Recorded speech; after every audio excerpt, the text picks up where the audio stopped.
ठीक है, अब दूसरे मुद्दे पर आता हूं। नूर अहमद अजहरी साहब हमारे साथ हैं। देखिए, एक धमकी जो है वो अभी डॉक्टर अजय आलोक ने दी कि बस 2 महीने और 2 महीने और जो मन में आ रहा है वो कीजिए 2 महीने बाद। और एक धमकी, हालांकि ये धमकी बिल्कुल अलग है, ये मुझे उम्मीद करता हूं कि कानून और व्यवस्था को ध्यान में रखते हुए कही गई बात है। कोई भी गैर कानूनी बीजेपी के प्रवक्ता तो बात करने की का बयान देंगे नहीं। लेकिन ये जो अरशद मदनी साहब ने कहा कि तबाही आ जाएगी अगर घर वापसी की कराई गई या उसकी कोशिश की गई, धर्मांतरण की बात नहीं की है मोहन भागवत ने, अजहरी साहब घर वापसी की बात की है। इसमें तबाही की धमकी, धर्मांतरण और घर वापसी में फर्क क्या है? घर वापसी अपनी मर्जी से होती है, धर्मांतरण जबरन कराया जाता है। घर वापसी, उन्होंने कहा मुसलमानों की घर वापसी कराएंगे, हमने सुना है उनको। मैंने पहले भी सुना उन्हें, कुछ दिन पहले बहुत अच्छी अच्छी बातें कर रहे थे हिंदू और मुसलमानों को लेकर के। लेकिन मैं समझता था शायद अब आरएसएस का जो वो है नज़रिया बदल गया है, क्योंकि मैं पहले से जानता था कि आरएसएस की बुनियाद, आरएसएस का जो ढांचा है, ये मुसलमानों को मिटाने के लिए ही तैयार हुआ है। इसका क़याम ही मुसलमानों के लिए हुआ है। मैं इसको खूब जानता हूँ। लेकिन पिछले दिनों की बातें सुनकर के हम लोगों ने सोचा शायद आरएसएस में बदलाव हुआ है। लेकिन जब अभी कल बयान जब सुना है हमने मोहन भागवत जी का, तो हम समझ गए कि उसी ढांचे पर आए हैं वो, अपने उसी तरीक़ेकार पर दोबारा से आए हैं वो। और मैं उन्हें बहुत अच्छा आदमी समझ रहा था। मैंने कल सुन करके ये लगा कि ये बवाली आदमी है, ये देश में बवाल करना चाहते हैं, ये देश को तोड़ना चाहते हैं। देश में नफरतें पहले से ही बांटते आ रहे हैं, उन नफरतों को और आग देना चाह रहे हैं। तो मैं बहुत खुलकर के कह रहा हूं, मैं जिस तरह से वो हमें धमका रहे हैं, डरा रहे हैं, जिस तरह से वो बातें अपनी कर रहे हैं, हमने करबला भी देखा है, हमने कैसरो केसरा भी देखा है, हमने मंगोलों को भी देखा है, हमने तातरियों को भी। आप जौनपुर के मुसलमानों को देखा आपने, जो दुबे और तिवारी लिख रहे हैं, जो अपनी मर्जी से घर वापसी कर रहे हैं, उन्हें भी देख लीजिए एक बार। अरे हम मोहन भागवत को भी देख लेंगे। नहीं, अरे तो देख लेने की धमकी दे रहे हैं, देख लेंगे, बिल्कुल धमकी आप समझ लीजिए इसे। मतलब मुसलमानों को आप खुले तौर से क्यों देख लेंगे कि हम किस बात पर देख कहना चाह रहे हो, आप मुसलमानों की शिनाख्त छीनना चाह रहे हो, पहचान छीनना चाह रहे हो, क्या ये बात गलत है? अच्छा, मुझे एक बात बताइए, क्या दुबे आपकी पहचान है, क्या तिवारी आपकी पहचान है? बिल्कुल नहीं। तो फिर जौनपुर के तमाम मुसलमान घर वापसी का मतलब सुनिए, घर और तिवारी लिखने लगे हैं। अनुराग जी घर वापसी कर रहे हैं। किसने की है मालूम? वसीम रिजवी ने की है। अच्छा, उसको कहते घर वापसी। मतलब मजहबी शिनाख्त छीन लेना, मजहबी तौर से किसी को नापैद कर देना, ये मोहन भागवत का जो उनके ख्याल हैं, जो तरीक़ेकार है, जो उनका बोलना है, यही कहलाता है। और उन्हें गलत बोला है। उन्हें पूरे मुल्क के मुसलमानों से, पूरी दुनिया के मुसलमानों से माफी मांगनी चाहिए, बहुत जिम्मेदारी के साथ मैं कह रहा हूं। ठीक है, मैं प्रोफेसर संगीत, मैं अजय लोग आता हूं आपके। अच्छा, हाँ बोलिए। अच्छा बोलिए। हाँ, सबसे पहली बात, नूर अहमद साहब को यह समझना चाहिए कि वहां पे मोहन भागवत जी कोई मुसलमानों से बात नहीं कर रहे थे कि मुसलमानों से माफी मांगेंगे। और दूसरी बात, नूर अहमद साहब जब करबला हुआ था, सुनिए ना, उन्होंने कहा कि घर वापसी करवानी चाहिए। उन्होंने कहा कि घर वापसी करवानी चाहिए, जिसको ना करना घर वापसी की बात की है।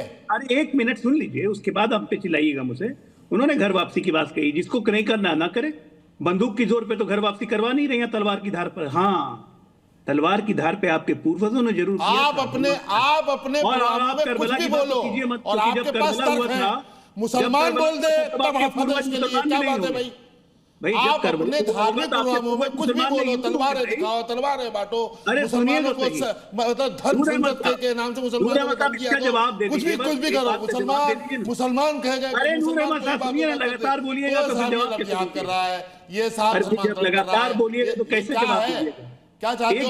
मेरे एक सवाल का जवाब दे दीजिए। ठीक है, संरक्षण आपका जितने अब देखिए, बहस में दो लोग जब बहस करते हैं गलत मैसेज चला जाता है। सबको एक सवाल का जवाब दे दे, किसी की हिम्मत नहीं थी बोलने की इस तरह। अरे छोटा सा एक सवाल है, जवाब दे दीजिए, बस छोटा सा एक सवाल है। जब करबला हुआ था तो आपके पूर्वज मुसलमान बन गए थे क्या?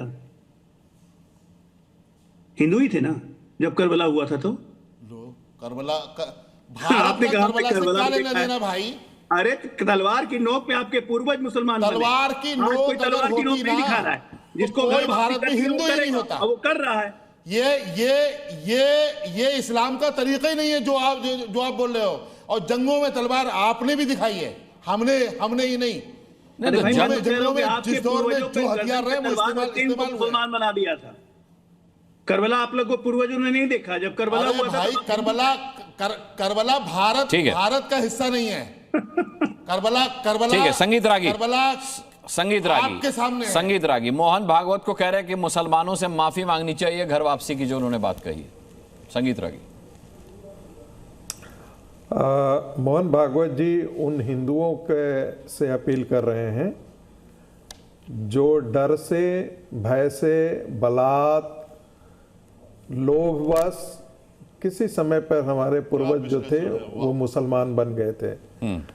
जब आक्रांता आए तो ये तो पूरा इतिहास है कि लाखों लाखों हिंदुओं को कत्लेआम किया, हमारे मंदिरों को तोड़ा। हाँ। उन मलेच्छों ने बहुत सारे हिंदुओं को धर्म परिवर्तन कराया, इसीलिए तो हम उनको बर्बर बोलते थे, असभ्य बोलते थे। वो असभ्य संस्कृति का रिप्रेजेंट भी करते थे। वो कबीलाई थे, वो एक सभ्य समाज के तो थे नहीं। आपको क्या लगता है कि ये गजनी, गोरी, ये सब सभ्य समाज के हिस्से थे? सभ्य समाज के हिस्से तो थे नहीं, इसीलिए हमारे पूर्वजों ने उनको मलेच्छ कहा। सब वो आपके लिए भगवान है। अब मलेच्छों की संस्कृति थी वो। आक्रांता है। नहीं, जो आक्रांता है उसे तो भाई, आक्रांता ही आप अजहरी साहब रोकिए, कहा ये- जाएगा। वो जाहिर है, वो तो कहना। मतलब मुझे लगता है कि दूसरी बात- बाबर को तो आप भी आक्रांता किसको मानेंगे। आक्रांता कह दो आप, क्या पता आपको? दूसरी बात सुन लीजिए। मैं पूरी दुनिया के लिए बोल रहा हूं कि इस्लाम कभी भी संवाद की भाषा नहीं समझता। इस्लाम तलवार के बल पर पैदा हुआ है और बाहर गया है। सब जगह तलवार के बल पर शक्ति के सहारे गया है, तो वो तलवार की ही भाषा मानता है। जिंदगी आपको आप इस्लाम को शक्ति ऐसी से उससे कोसते हुए निपटेंगे। हुआ है। रुक जाइए अजहरी साहब, बात पूरी हो जाए, बात पूरी हो जाए। अमेरिका से इस पर लेकर मैं तारिक भाई का भारत रिएक्शन लूंगा, जरा बात पूरी हो जाए। इस पर मैं तारिक भाई का रिएक्शन लूंगा, बढ़िया रहेगा। हिंदू और दूसरी कौमों अच्छा, से रुक जाइए संगीत और रागी आपको को साबित करना पड़ेगा कि उनके संगीत लिए रागी तलवार खत्म लेके कर कौन गया ले। था। संगीत रागी जरा खत्म कर ले अपनी बात। हाँ, साउथ ईस्ट एशिया में इस्लाम ट्रेड के थ्रू गया, इसलिए वहां का इस्लाम आपको मॉडरेट इस्लाम मिलेगा। बाकी जगह पूरी दुनिया में इस्लाम तलवार के बल पर है, इसलिए उसका स्वभाव आक्रामक है।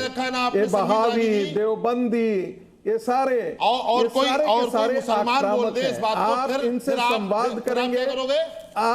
आप हम किसी के धर्म पर उंगली अरे भाई, नहीं हम बोल उड़ाते इसके भाई। बाद आप आजा, वही मैं आप कह रहा हूँ। सीधा अरे अजहरी इस्लाम को टारगेट- साहब कागज सीधा देता हूँ, लिख इस्लाम को लीजिए। टारगेट कर रहे हो आप। ये कागज ले लीजिए, लिख लीजिए इनके पॉइंट्स, जो फिर बोल लीजिएगा, लीजिए। नहीं हम ऐसे ही ठीक है, संगीत रागी बात खत्म कीजिए उसके बाद देखिए, और जल्दी खत्म अब कीजिए। जैसे खिलाफत आंदोलन के समय जब गांधी जी थे तो सारे अली ब्रदर्स ने उनकी बड़ी बड़ाई की, बहुत उनकी प्रशंसा की। और जब खिलाफत आंदोलन के सब असहयोग आंदोलन विड्रॉ कर दिए तो इन्हीं अली ब्रदर्स ने कहा कि एक गिरा से गिरा हुआ मुसलमान भी जो है वो गांधी से बेहतर इंसान है। तो ये मुसलमानों की मानसिकता है, आप उनको कतई संवाद से समझा नहीं सकते हैं। इस्लामिक ठीक मानसिकता है। और कट्टरवाद, ठीक है संगीत दोनों रागी, एक दूसरे मैं इस पर के रिएक्शन लेता हूं पर्यायवाची तारिक हैं। खान का। तारिक इसलिए खान, ठीक है, इसलिए ये कोई बड़ी, मुझे मैं आश्चर्य समझ नहीं गया। हो रहा है कि इस प्रकार की लंपट वाली भाषा का प्रयोग मदनी ने किया है। ठीक है।